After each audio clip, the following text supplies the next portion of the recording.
Hi guys, first lane. I thought I used that time to ride the lane, and while I ride I was hoping to tell you the reasons why I chose the GASGAS one I'm using today. How did I go about this? Just a little bit of a story really, you know, why I got it, and very personal. Everybody's got their own different reasons, but I want to preempt it. It's not just a spec, it's not just a bike itself, just a little bit of story there, you know, how did I go about eventually getting it. So tag along and I'll let you know.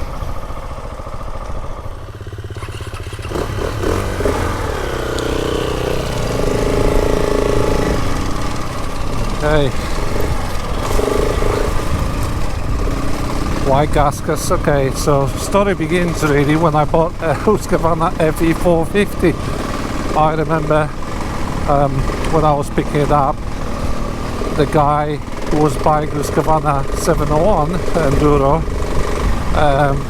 we got chatting, and he was saying to me, oh, I got this one because I can do longer journeys and this and that and the other. Well, I was picking up my Husqvarna. That was, well, a good few years back. We're talking 5 years ago,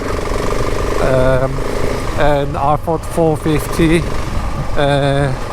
was the perfect bike for me. You know, good on the road, good off-road, and oh god, that was low. Oh my gosh, it's sleepy today.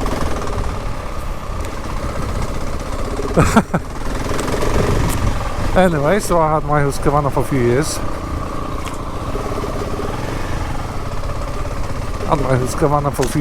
Enjoyed that. It was a good bike. But the service intervals were just a little bit short. I can't remember now, 10-15 hours I was changing the oil.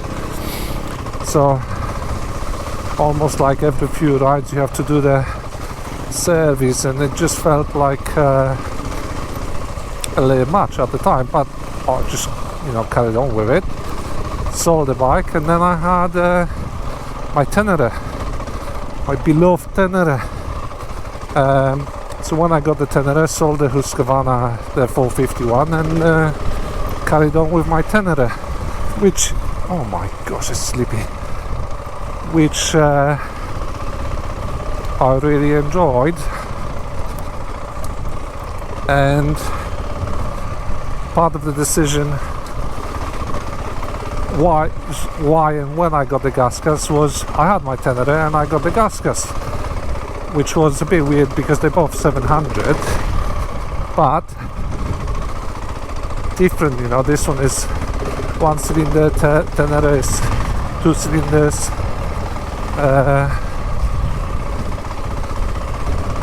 There is a bit of a difference. But what I like better about this one, it's lighter, it's proper enduro.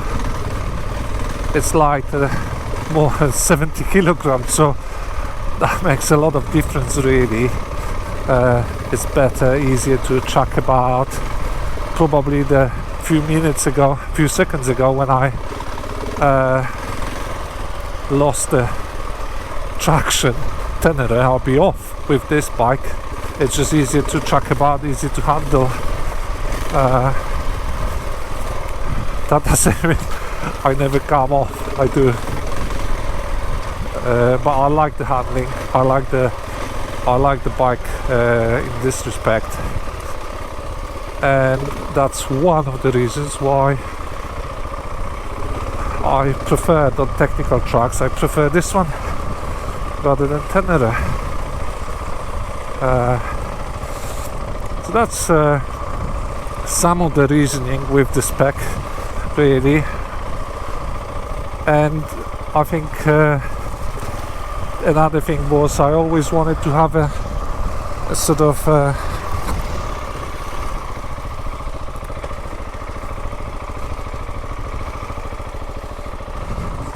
sleepy, isn't it? Yeah.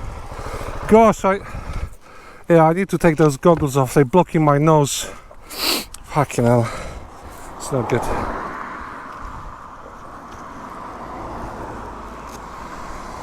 Oh, it's so sleepy, it's unbelievable. Yeah, anyway, first lane.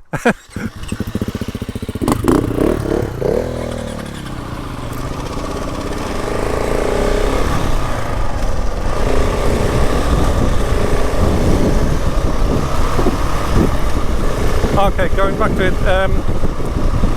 Yes, so another reason really is I always wanted like a rally looking bike, a replica type of bike. Always like them, always like the look of it. And I thought if I get the GASGAS I can put the rally tower on and have a nice bike for doing the rallies, doing off-road, the kind of lanes that you don't know what they're gonna look like, where it can be a bit scary going on a big bike. You don't know what to expect. This bike, they can pretty much tackle any terrain, so it's good for adventure, good for exploring really. And that was definitely, you know, big reason for me, because from Tenere to the FE450 Enduro, it's big difference, massive difference. You can't really compare. I think I say, you know, if you want to be challenged off-road, if you want to be challenged on adventure, take a bigger bike. Everything felt sort of easy on the FE450. Legs felt, you know, just right and having, you know, it's easy. Whereas soon I got the Tenere, you realise you put a, you know, the weight makes a difference. Get a bigger adventure bike and suddenly the same lanes are really so much more challenging, so much more challenging. So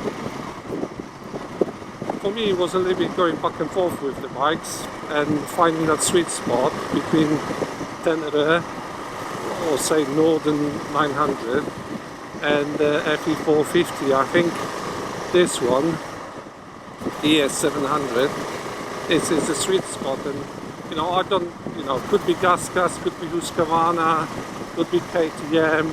They all, it's the same manufacturer. They all do the 700s. So that links with another reason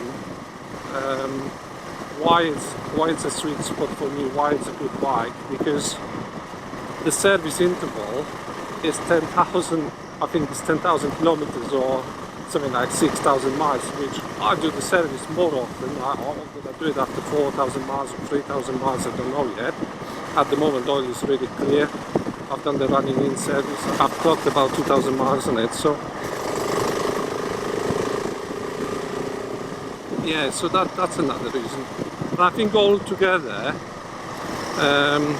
added up to me making decision of that's what I want in terms of, that's what I achieved with the bike. That's what I want. Let's go for it. And I got it. Put the rally tower on, which is a separate video you can watch on the navigation setup. I think this ultimate is perfect setup. I'm so pleased with it. You can see anyway. I'll use the DMD, and it's absolutely brilliant.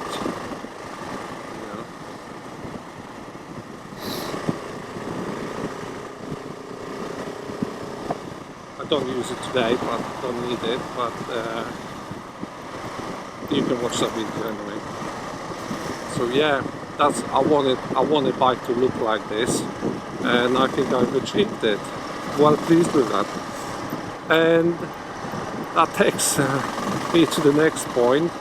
What happens when you have ultimate build like this? It still can be improved, but for me it's good as it is now. And when you have a bike like this in the garage together with the Tenere 700, what to do? Which one do you take for a ride? Do you take this one or do you take Tenere? And for me, you can't ride the two at the same time. So for me, decision was most often I was taking this one, and then the Tenere was sitting in the garage.